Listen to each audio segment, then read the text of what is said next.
बात कहूंगा, ये देखने का भी तो एक नजरिया है ना। केवल एक बात कह सकता हूँ। रतन जी आ रही हूं। देखिए, मुझे पता नहीं कि मनुस्मृति को कितनी मनुस्मृति पर इतना अखंड विश्वास श्रीमान राजकुमार भाटी को मेरी समझ के बाहर है।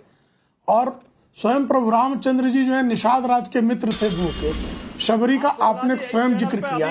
काग भूषुंडी जो है वो कथा सुनाते हैं जो शूद्र जाति में पैदा हुए हैं। और वेदों में ऋचाओं की रचना कौशिक जो स्वयं अब सुन लीजिए भाई साहब, भाटी जी सुन लीजिए, जरा सुन लीजिए, कृपा करके सुन लीजिए। मैं आपको सुन रहा था।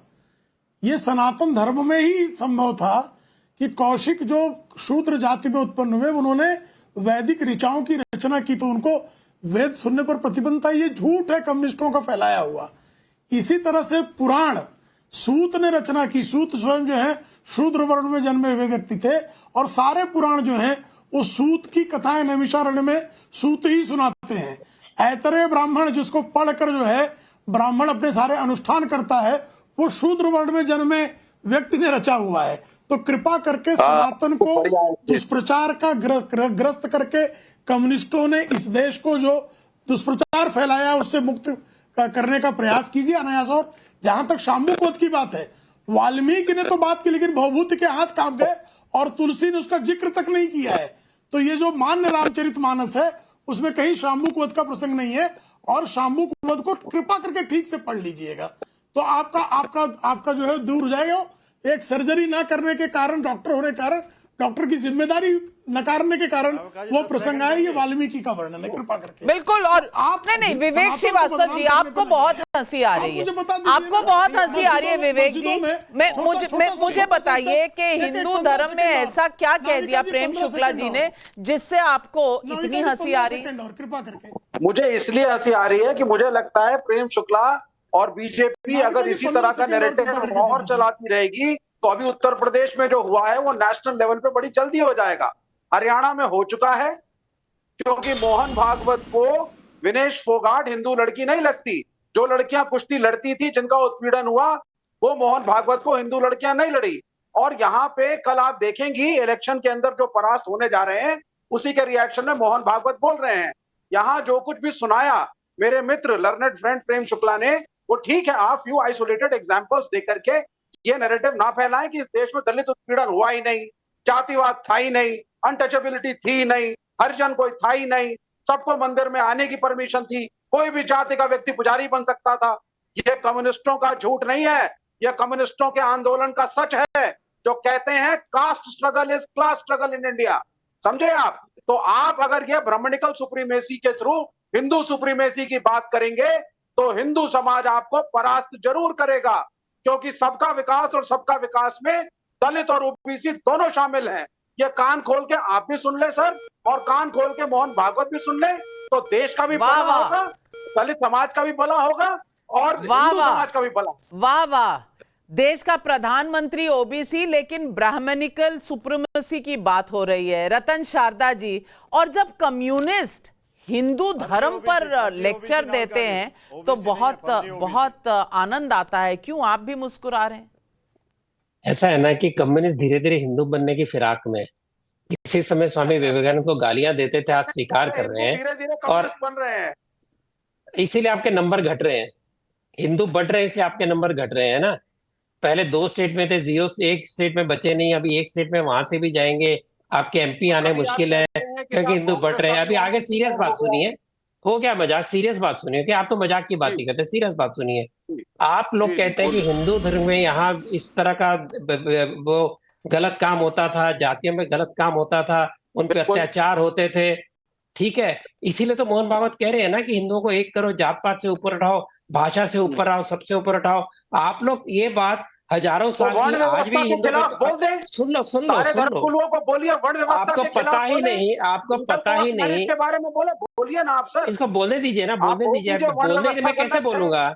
आप ही बोलते रहेंगे तो मैं कैसे बोलूंगा ना। संघ ने लगातार बोला है जात पात से ऊपर उठो, गुरु की पदवी पे, पंडित की पदवी पे मंदिर में। जरा मुझे बोलने देंगे विवेक जी अब थोड़ा सा सुन भी लीजिए, जवाब दे रहे हैं। बोलिए। अभी मैं ये कह रहा हूं कि लेकिन मुसलमान इन्वेडर्स ने अत्याचार किए, उनके अत्याचार भूल जाओ, उनकी बात भी मत करो, वो तो अपने ही लोग हैं, वो अपने लोग हैं। लेकिन जो हिंदुओं ने अपनी गलती सर मानी, वो संविधान दलित ऐसा बनाया, उत्पीड़न से ये फिर कैसे शुरू हो गए। related है, सर आप जो कह रहे हैं मुसलमान आक्रमण, वो दलित उत्पीड़न से कैसे कनेक्टेड है सर? और वो मोहन भागवत के स्टेटमेंट से कैसे कनेक्टेड है सर?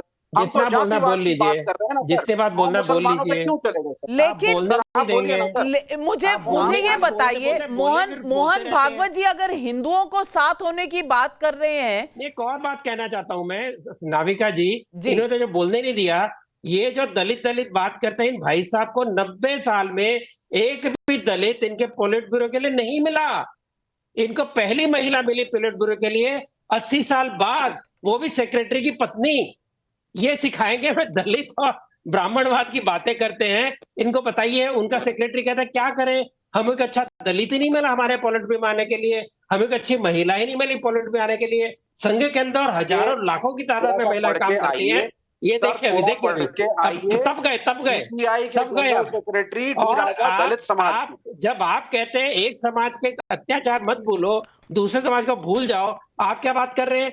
आप जब हिंदुओं अरे को सर, आप पहले ही पहले बांट के अपने बैठे समाज की हैं, तो बात कर जब लीजिए, संघ ने हिंदू समाज बार बार की। कहा, जब संघ ने बार बार कहा कि जातिवाद से ऊपर उठो, एक गांव में एक मंदिर, एक शमशान घर, एक कुआं, ये सालों से हमारे अधिकारी बोलते आ रहे हैं। उस मंदिर में बाड़ा साहब पुजारी बनने देवरस का ने अधिकार क्लियरली कहा, किसका है? बाड़ा साहब ये देवरस ने बताइए क्लियरली ना। कहा, अगर अगर अछूत गलत नहीं है, कुछ भी गलत नहीं है, उसको बाहर फेंको जातिवाद को। वो आप नहीं सुनेंगे। डीएमके के राज के अंदर ब्राह्मण तो खत्म हो गए, अभी ओबीसी और एससी एसटी में झगड़े होते हैं। आपने कभी इसका ऊपर आपने गौर किया? आपने कहा क्या हो रहा है? क्योंकि आपके 70 साल के डीएमके के जाति विहीन राज्य के अंदर आप ब्राह्मणों को निकाल सके, खत्म कर सके, लेकिन एससी एसटी ओबीसी के अत्याचार को आपस में नहीं रोक सके। क्योंकि ये जातिवाद, मुसलमानों में आप उसकी बात नहीं करेंगे, ऊंच नीच क्रिश्चियन में उनकी बात नहीं करेंगे। आपको पता है गोवा के अंदर पिछले 5 साल तक कोई आप भी पहले नॉन कॉन्वेंट क्रिश्चियन नहीं 85% बन हिंदुओं के सकता था। बारे में तो कुछ आपको बोल पता दीजिए ना है सर, ठीक कि से। कोई भी मुसलमान दूसरे मुसलमान की मस्जिद में नहीं जा सकता।